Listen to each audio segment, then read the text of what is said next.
ইসলামী 40 সাল বিধান কি? মৃত ব্যক্তির জন্য সওয়াবের প্রত্যাশায় খানাপিনার আয়োজন করা কি জায়েজ?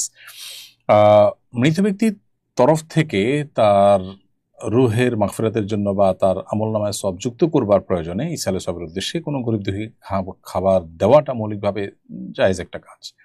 কিন্তু কারো মৃত্যুর পর দিনক্ষণ ঠিক করে এততম তিনি মানুষ ডেকে খাওয়াতে হবে, এই বিষয়টি মূলত হিন্দুদের যে শ্রাদ্ধ আছে সেখান থেকে এসেছে। এটা মুসলমানদের কোনো কৃষ্টি বা কালচার নয়। দুর্ভাগ্যজনকভাবে এটি আমার দেশে নানাভাবে এস্টাবলিশড হয়ে আছে।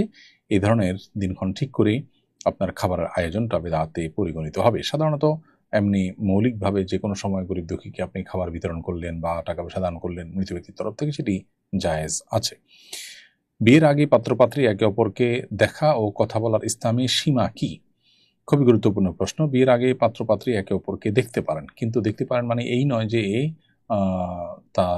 তারা একে অন্যের যে কোনো অঙ্গ প্রত্যঙ্গ দেখতে পারেন।